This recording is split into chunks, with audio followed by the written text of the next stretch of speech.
નમસ્કાર બાળ મિત્રો. સૌથી પહેલાં તો જે છે લાસ્ટ લેક્ચરની અંદર આપણે ઉદાહરણ 1 સુધી ચર્ચા કરેલી, બરાબર છે. ઉદાહરણ 1માં જે છે લાસ્ટમાં 3 વિધાનો આપેલા અને જે સત્ય છે કે અસત્ય એ આપણે જોવાનું હતું, એ જોયેલું, બરાબર. ત્યારબાદ આપણે ઉદાહરણ 2 થી ચર્ચા કરવાની બાકી છે. હવે જે છે એ આપણે ઉદાહરણ 2 થી જોઈએ, બરાબર.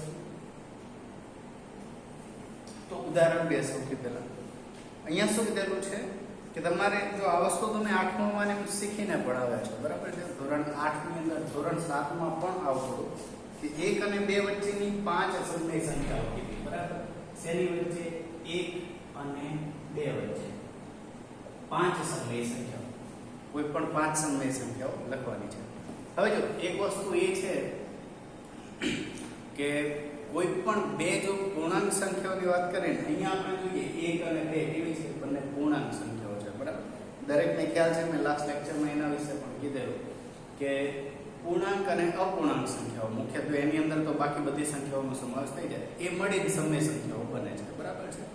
તો અહીંયા જો સમય સંખ્યાની વાત કરવામાં આવે તો અહીંયા જે બે પૂર્ણાંક છે ને, તો કોઈ પણ બે પૂર્ણાંકની જો વાત કરવામાં આવે ને તો બે પૂર્ણાંક વચ્ચે અસંખ્ય સમય સંખ્યાઓ રહેલી છે, બરાબર. જેમ કે આપણે કેમ ધારો કે 1 અને 4, આના વચ્ચે કેમ કહી શકીએ? આપણને એવું કીધું કે આના વચ્ચે પૂર્ણાંકો કેટલા, તો કે આપણને તરત ખબર પડે કે 2 અને 3. આ બે કેવા છે કે આની વચ્ચે આવેલા હોય 1 અને 4 ની, એવા પૂર્ણાંકો 2 અને 3 છે, બરાબર. તો પૂર્ણાંક જો આપણને કીધા હોય તો આપણે સરળતાથી જે છે એની ગણતરી કરી શકીએ, બરાબર છે. એના પછી એનાથી વધારે કીધું હોય કે 1 ને 10 વચ્ચે કેટલા પૂર્ણાંકો છે કે એવું બધું, બરાબર છે. તો આપણે એ સરળતાથી ગણી શકીએ, અથવા એ ગણતરીના છે. પણ જો તમને સમય સંખ્યાઓની વાત કરવામાં આવે તો કોઈ પણ બે પૂર્ણાંક વચ્ચે અસંખ્ય સમય સંખ્યાઓ મળે. કેટલી? અસંખ્ય, એટલે ગણી જ ના શકાય. તમારે જેટલી આ બે સંખ્યાઓ છે ને એની વચ્ચે જો તમારે જેટલી સમય સંખ્યાઓ લાવવી હોય ને એટલી તમે લાવી શકો, બરાબર છે. પણ આપણને જેટલી માંગેલી હોય ને એના અનુસાર આપણે કરીએ છીએ, બરાબર. તો સૌથી પહેલા તો જેમ કે તમને પાઠ્યપુસ્તકમાં રીત એક આપેલી છે, બરાબર. એની અંદર આપણે શું કરતા તો કે જે આપણે એક મધ્ય કિંમત જેને કહી શકીએ ને, કે જેમ આપણે મધ્ય કિંમત શોધીએ ને એ રીતે જે છે આપણે એની જે સમય સંખ્યા છે એના વચ્ચેની એ શોધી શકીએ, બરાબર છે. આને ધારો કે r કહીએ, આને s કહીએ, બરાબર છે. તો આપણે શું કરી શકીએ તો કે મધ્ય કિંમત કઈ રીતે શોધીએ આપણે, બરાબર છે. તો કે બેનો સરવાળો કરીએ, અવલોકનની સંખ્યા, અવલોકનનો સરવાળો છેદનો સંખ્યા, એવું કંઈક આવે. અહીંયા તો ખાલી 2 જ હોય, બરાબર. તો આપણે એ રીતે કરી શકીએ કે અહીંયા જો તમને કીધેલું છે r s ભાગ્યા 2, એનો મતલબ છે 1 2 ભાગ્યા 2, 1 2 કેટલા થાય? 3, 3/2. તો આ જે છે ને 3/2 એ 1 અને 2 ની એક્ઝેક્ટ વચ્ચે આવતી આ સમય સંખ્યા થઈ, અને આ એનું મધ્ય બિંદુ પણ કહી શકાય. 1 અને 2 વચ્ચેનું શું કહી શકાય? તો કે 1 અને 2 વચ્ચેનું 3/5 ને મધ્ય બિંદુ પણ કહી શકાય, બરાબર છે. આ થઈ ગઈ એની વાત. હવે એના પછી જે છે તમને વધારે સમય સંખ્યાઓ કીધી હોય તો તમારે જે છે એક મેથડ આવી આવતી કે એનાથી પછી જે છે આ જ રીતે ધારો કે એક જે છે તો કે 1 + 3/5 આ રીતે કરતા પછી તમે આગળ વધતા જાઓ, બરાબર છે. તો અને એ રીતે જે છે તમને મેં કીધું એ પ્રમાણે કે આગળ આને આ રીતે વધતા જાઓ, છેદમાં 2 મૂકતા જાઓ, તમને લાંબી એક પ્રક્રિયા મળે. તો એમાં 5 સમય સંખ્યાઓ શોધવી ને ખૂબ જ સમય લાગે. અને ચલો 5 કીધું તો બરાબર, આગળ વધારે કે 10 કે 8 કે 6 કે તો કે તો વધારે સમય લાગે. તો એ રીતના આપણે ફોલો કરવાની નથી, એ રીત ફક્ત આપણી જાણકારી માટે છે, બરાબર. તો આપણે એ રીતે કરીને જો તમને કીધેલું છે ને કે 3/5 જે છે એ 1 અને 2 વચ્ચેની સમય સંખ્યા છે, આ પદ્ધતિથી જો તમે આગળ વધતા જાઓ એટલે ફરીથી બીજા 2 પદો લો, એની વચ્ચેની મધ્ય કિંમત શોધો, પછી જે નવું પદ મળે એ અને બાકીનું પદ લઈને એની મધ્ય કિંમત મેળવો, બરાબર. તો આ રીતે તમે મેળવતા જાઓ, તમને જે છે આગળ આવી સંખ્યાઓ મળે. પણ એનાથી સરળ છે આપણે શું કરવાનું, જો કે તમને 5 સમય સંખ્યા દરેક બાળ મિત્રો જોડાઈ રહેજો.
તો આપણે એ વાત કરતા હતા કે જ્યારે તમને જેટલી સમય સંખ્યાઓ માંગેલી હોય ને, બરાબર છે, તો એ સમય સંખ્યાઓ જે તમને ધારો કે અહીંયા કીધેલું છે કે એના વચ્ચેની 5 સમય સંખ્યાઓ શોધો, બરાબર છે. તો 5 સમય સંખ્યા જનરલી કીધી હોય ને આપણને, તો આપણે શું કરીએ તો કે છેદમાં જે છે ને આપણે ધારો કે 5 કીધી તો 5 વત્તા 1 વધારે કરવાનું, બરાબર. જેટલી સમય સંખ્યા માંગી હોય ને એના કરતા 1 વધારે કરવાનું, બરાબર છે. એટલે 5 વત્તા 1 કેટલા થાય? 6 થાય, બરાબર છે. તો જો 6 ની વાત કરીએ ને આપણે, તો છેદમાં જે છે ને 6 આવે ને એ રીતે રાખવાનું, બરાબર છે. તો અહીંયા જો 1 જે છે તો 1 ને તમે છેદમાં 6 આવતું હોય ને એવું એક સ્વરૂપ લખવાનું, બરાબર. 1 એટલે 6 ભાગ્યા 6 આ રીતે લખી શકાય, બરાબર છે. 1 એટલે શું લખી શકાય તો કે 6 ભાગ્યા 6. અને 2 તો 2 બરાબર 12 ભાગ્યા 6 અથવા 12 ના છેદમાં 6 આ રીતે લખી શકાય, બરાબર છે. તો અહીંયા 1 બરાબર 6 છેદમાં 6, 2 બરાબર 12 છેદમાં 6. એટલે આપણે શું કરવાનું તો કે 5 કીધી છે ને, હવે કેમ તો એ હું તમને સમજાવું છું, બરાબર છે. તો અહીંયા 6 છેદમાં 6 અને 12 છેદમાં 6. તો કે હવે જે છે, હવે આપણે શું કરી શકીએ તો કે જો 6 છેદમાં 6 અને ફક્ત 12 છેદમાં 6 આપણી જોડે આ બે સંખ્યા મળી ગઈ.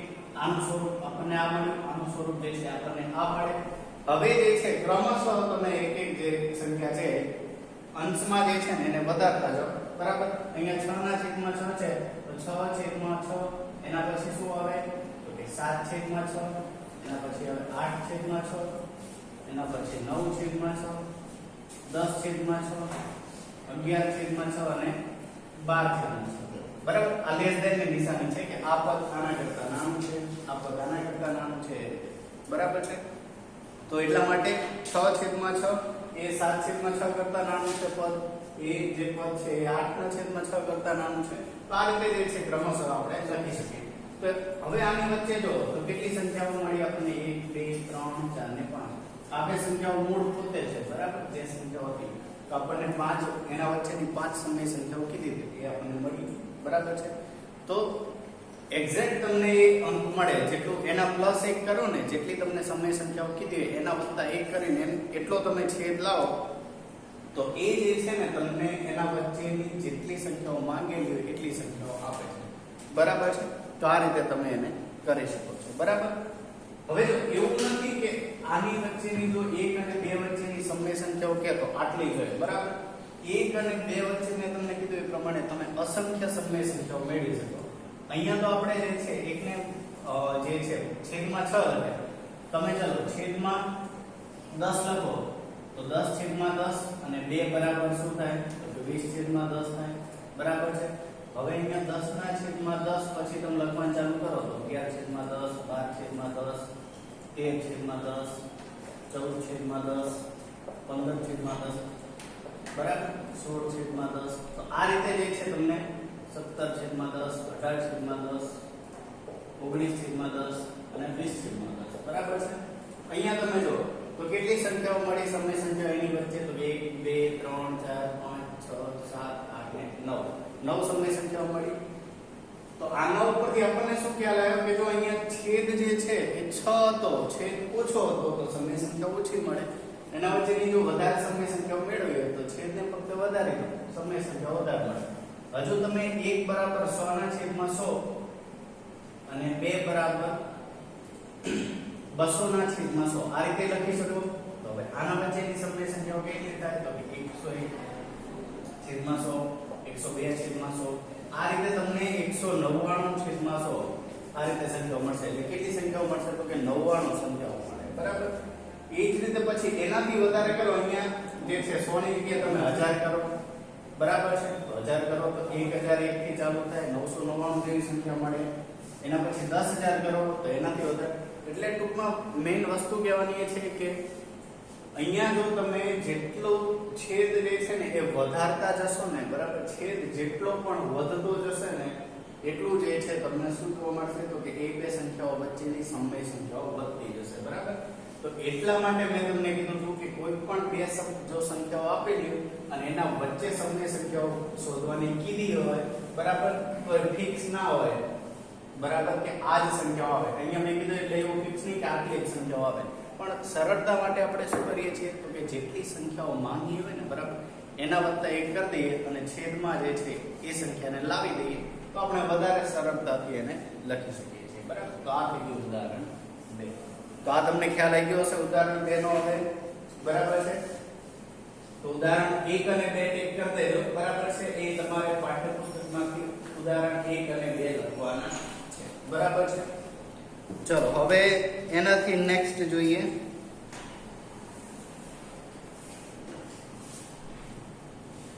જો અહીંયા તમને એના પછી નોંધ પણ કીધેલું છે.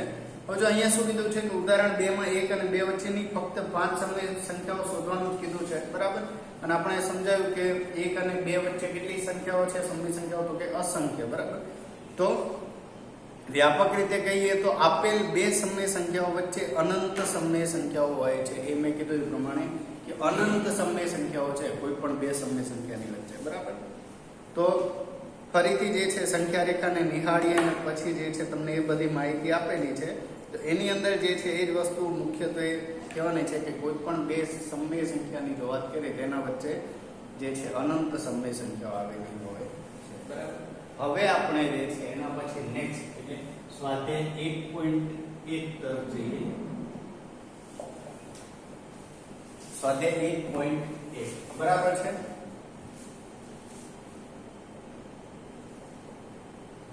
ચલો હવે સ્વાધ્યાય 1.1 પ્રશ્ન નંબર 1. અહીંયા શું કીધેલું છે પ્રશ્ન નંબર 1 માં તમને તો કે શું શૂન્ય એક સમય સંખ્યા છે. તમને કીધેલું છે કે શું શૂન્ય એક સમય સંખ્યા છે અને જો હોય તો આગળ એનાથી એમ કીધું છે કે શું તમે તેને p પૂર્ણાંક તથા q શૂન્યેતર પૂર્ણાંક હોય તેવા p અને q માટે p/q સ્વરૂપમાં લખી શકશો. તો આ લખી શકાય. ચલો આપણે સૌથી પહેલાનો જવાબ આપી દઈએ કે શું શૂન્ય એક સમય સંખ્યા છે તો કે હા.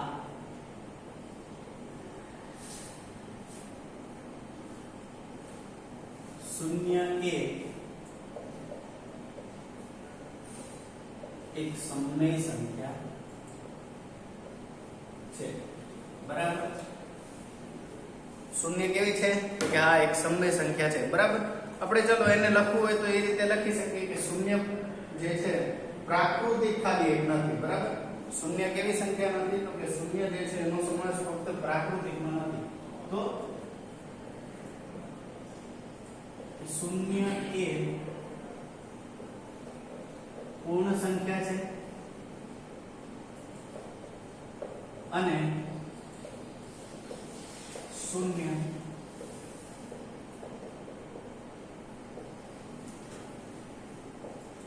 પૂર્ણાંક સંખ્યા પણ છે.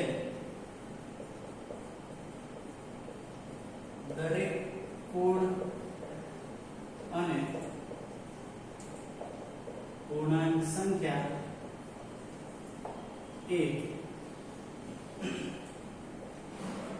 સમય સંખ્યા હોવાથી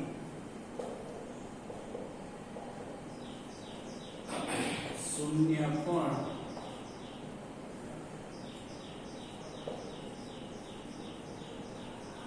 સમય સંખ્યા છે બરાબર. આ એક એનું જો કારણ તમને કીધું એટલે લખી શકો કે શૂન્ય જે છે પૂર્ણ સંખ્યા છે પ્રાકૃતિક નથી. પૂર્ણ પણ છે અને શૂન્ય પૂર્ણાંક સંખ્યા પણ છે. એટલા માટે દરેક પૂર્ણ અને પૂર્ણાંક જે છે સંખ્યા એ સમય સંખ્યા છે બરાબર. એ તમને ખ્યાલ છે કે મેં લાસ્ટ લેક્ચર ની અંદર જે તમને 3 વિધાનો હતા ને ઉદાહરણ 1 માં એ સમજાવ્યા બરાબર, જેના ઉપરથી તમને ખ્યાલ આવી જાય. હવે શું કીધું છે કે શું તમે તેને p પૂર્ણાંક તથા q શૂન્યતર પૂર્ણાંક હોય તેવા p અને q માટે p/q સ્વરૂપમાં લખી શકો. તો કે ચાલો એનો જવાબ આપી દઈએ. ચાલો પહેલા સમજી લઈએ. હવે જો અહીંયા આપણને શેના વિશે કીધું છે, સમય સંખ્યા કઈ છે તો કે શૂન્ય. તો શૂન્ય જે છે આ તે એક સમય સંખ્યા બરાબર છે અને એને p/q સ્વરૂપમાં કીધું છે. હવે વિચારો તમે 0 ના છેદમાં 2 મૂકો છો, જવાબ કેટલો મળશે? 0 મળે. 0 છેદમાં 5 મૂકો, જવાબ કેટલો મળશે? 0 મળશે. 0 છેદમાં 10 મૂકો, જવાબ કેટલો મળે? 0 મળે. તો મેં તમને કીધેલું કે કોઈ પણ સંખ્યા માટે 0 માટે 0 ના છેદમાં તમે કોઈ પણ સંખ્યા જોડો ને શું થાય 0 છેદમાં કોઈ પણ સંખ્યા, તો એનો જવાબ હંમેશા 0 જ તમને મળશે. બરાબર? એટલે 0 છેદમાં તમે કોઈ પણ સંખ્યા મૂકી શકો, એના અંતમાં જે છે તમને જવાબ કેવો મળે? તો કે 0 જ મળે. બરાબર? તો અહીંયા રકમમાં એમ કીધેલું છે કે શું તમે તેને p પૂર્ણાંક અને q શૂન્યેતર પૂર્ણાંક હોય એવા સ્વરૂપમાં લખી શકો ખરા? તો બસ ફક્ત હવે આપણે એનો જવાબ આપવાનો છે કે હા, આપણે p પૂર્ણાંક જે પ્રશ્ન પૂછેલો એને અનુરૂપ જવાબ કે p પૂર્ણાંક તથા q શૂન્યેતર પૂર્ણાંક હોય તેવા p અને q માટે p/q સ્વરૂપમાં લખી શકીએ. બરાબર? અથવા આની અંદર જો એક બીજું નવું જોડવું હોય તો તમે એ રીતે કરી શકો. આ જે આપણને રકમો પૂછેલો એને અનુરૂપ જવાબ છે. હવે જો આપણે એ રીતે કેવું હોય તોય કહી શકીએ કે હા, જે આપણે શૂન્ય છે એ સમય સંખ્યા હોવાથી તેને p પૂર્ણાંક તથા q પૂર્ણાંક જે છે q શૂન્યેતર પૂર્ણાંક હોય એ રીતે લખી શકીએ. ચલો એ રીતે લખીએ, આપણે એ રીતે પણ લખી દઈએ. બરાબર? યા શૂન્ય એ એક સમય સંખ્યા હોવાથી તેને આ રીતે, બરાબર? હા, કે શૂન્ય એ એક સમય સંખ્યા હોવાથી તેને p પૂર્ણાંક તથા q શૂન્યેતર પૂર્ણાંક હોય તેવા p અને q માટે p/q સ્વરૂપમાં લખી શકીએ. ઉદાહરણ તરીકે 0/2, 0/5, 0/8 ડેશ ડેશ, એટલે કે કોઈ પણ જે છે આમાંથી તમે લખી શકો. બરાબર? તો કે માટે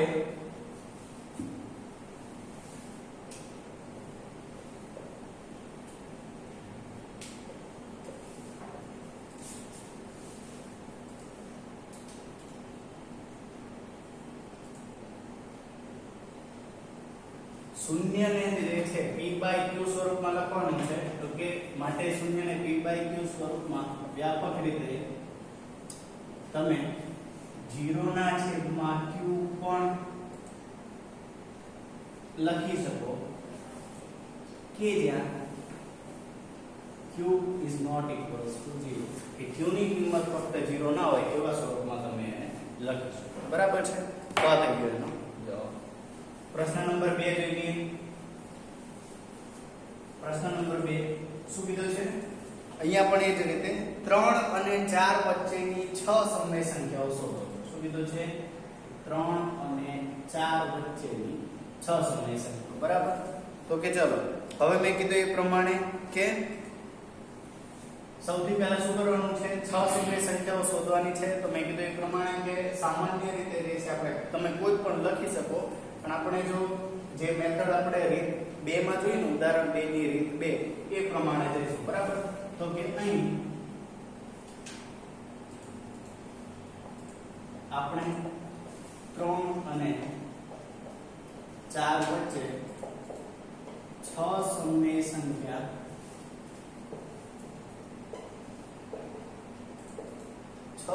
સંખ્યાઓ શોધવાની હોવાથી શું કરીશું? તો કે છેદમાં જે છે ને સમય સંખ્યાઓ અહીંયા તમને 6 કીધી છે. બરાબર? તો શું કરીએ? તો કે છેદમાં અથવા 6 + 1 બરાબર 7 ને છેદ તરીકે લઈશું. બરાબર છે? તો હવે શું કરીશું? તો કે હવે 3 બરાબર છેદમાં 7 આવવું હોય એવું 3 નું સ્વરૂપ કર્યું. તો કે ચલો પહેલા છેદમાં 7 લખી નાખીએ. તો જો 3, ચલો ના સમજાય આ રીતે કરી શકો. 3 બરાબર 3/1 લખાય. બરાબર? હવે અહીંયા જો 7 આવે તો 1 ને શેના વડે ગુણ્યા? 7 વડે. તો અંશને એટલે 7 વડે ગુણવા પડે. તો કેટલા આવે? 21/7. અને 4 બરાબર 4/1 બરાબર અહીંયા શું કરવાનું છે? અહીંયા તે છેદમાં લાવવાના છે 7 અને 7 વડે ગુણ્યા તો અહીંયા 7 વડે ગુણ્યા તો કેટલા મળે? 28/7. તો હવે જે છે આપણને શું મળ્યું તો કે 21/7 અને 28/7. તો હવે આપણે આ બે ની વચ્ચે આપણી સમય સંખ્યાઓ જોવાની છે. તો ફક્ત એટલું જ કરવાનું તો કે 21/7 અને 28/7 વચ્ચેની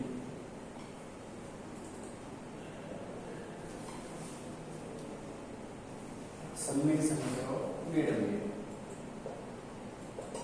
તો માટે શું થાય તો કે જો 21/7 લેસ ધેન 22/7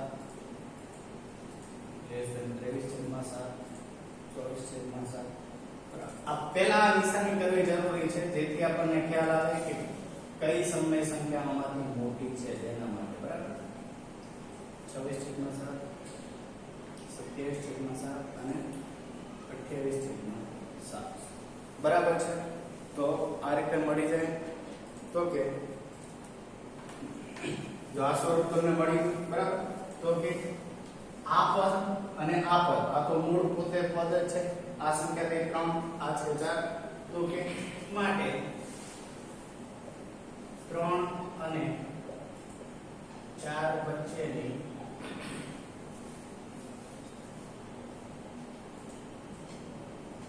સમય સંખ્યાઓ